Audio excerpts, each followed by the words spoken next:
it's a basic tenet of Buddhist teaching, and it only makes common sense when you think about it, that nobody exists on their own. The Buddhists call it interdependent co-arising. In other words, this is because that is. This dies, the Buddha says, because that dies. It's sort of a industrialized, westernized myth that people are individuals, separate from others. In fact, we get our genes from others, we get our influences from others, we're heavily influenced by our parents' emotional states, which means that our grandparents' emotional states, it means our great-grandparents' emotional states, by the society we live in, by both the limitations that society imposes or by the possibilities for liberation that society makes available to us. So we live in a context, and throughout our life, our brain biology is affected by interactions with society and other people, and that's been called interpersonal neurobiology. So to look for the sources of problems within isolated individuals and to forget their relationships is actually to completely miss the essence of what it means to be a human being. And that means that the type of society that we live in and the type of life experiences that we have in that society, the type of expectations that others have of us or we have of ourselves, what others do for us, what we do for others, and how we relate to them, have everything to do with our functioning as human beings, including the functioning of our brains. Now, when you look specifically at the opiate system, we have opiates in our bodies naturally. They're called endorphins, endogenous morphine-like substances, and the endorphins have a number of roles, including pain relief, including giving us a sense of pleasure and reward, but most importantly, in connecting us to other people. So the endorphins have been called molecules of love because they connect child to mother and mother to child and father to child and child to father. So it's those people who don't get enough of that love as children, actually, who develop a lack of endorphins, who then have to do opiates in order to feel okay. These are the people who are then more prone to become opiate addicts. Now, a family doesn't live in isolation from society. So fundamentally what it gets down to is that, as the Buddha says, the one is in the all and the all is in the one. So that each individual in the society represents either a triumph or a failure of the whole society. Addicts represent, in a very clear and troubling way, that attached and needy part of ourselves that continues to engage in behaviors that are harmful. And whenever we're judgmental of other people, and especially when we have strong feelings around those judgments, you can be sure that it's all about ourselves, that we're projecting our own self-dislike onto somebody else, and therefore we don't have to deal with it.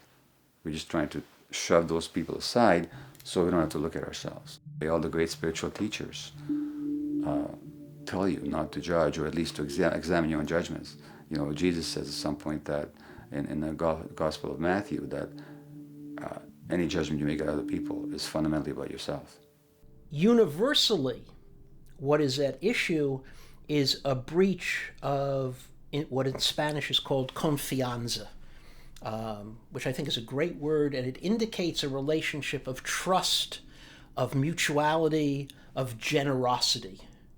And the universal cause of sickness in the Upper Amazon is a breach of this relationship of mutuality and trust and generosity. First of all, the word addiction itself comes from the Roman and a Latin word, addictus. And addictus was somebody who owed somebody money, couldn't pay it back, and had to become a slave to them.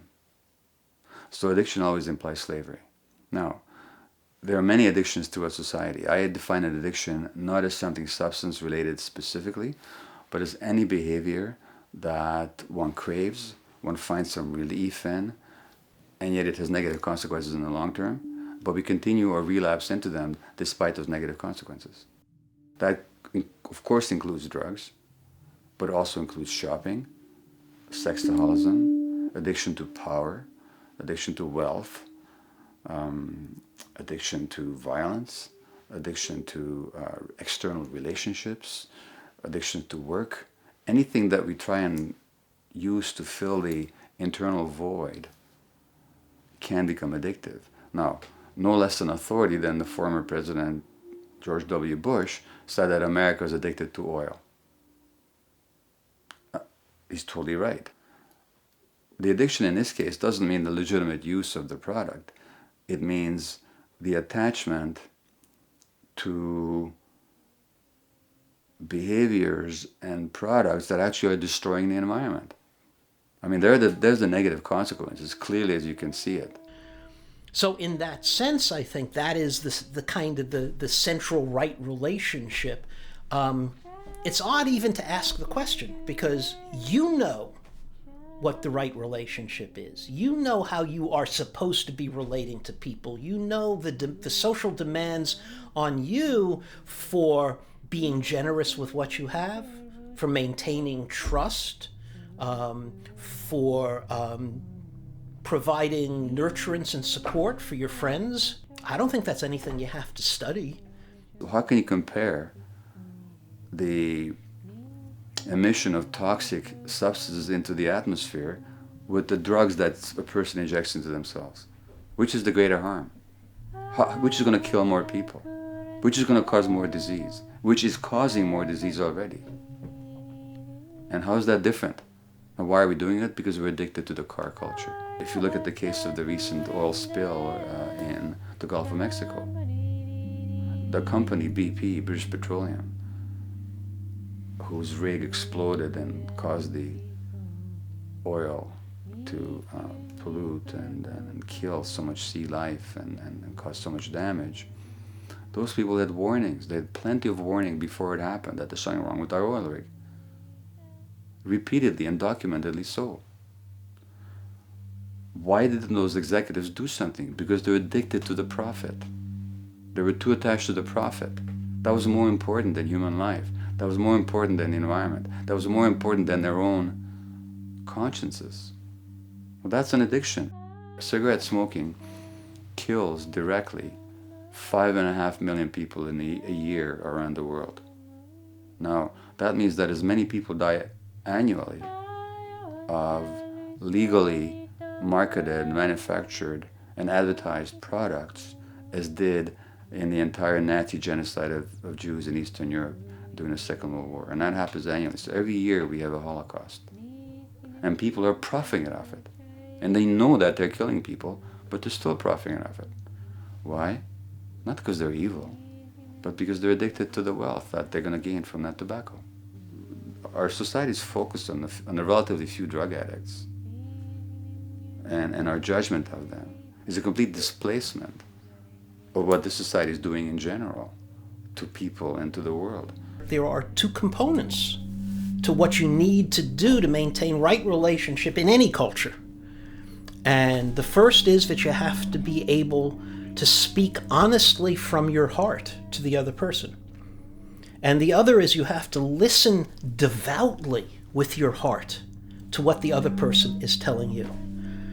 And you have to listen with your heart, because if the other person is speaking with his or her heart, that's the only organ you have that can hear another heart. So if you're speaking honestly from your heart, then generally what you say begins with the pronoun I. Because if I say, you, look what you did, I'm guessing what's in your heart. And I don't know until you tell me honestly from your heart. It's difficult in the context of a society like this to really resolve the addiction dilemma, because the society itself is addicted to acquisition.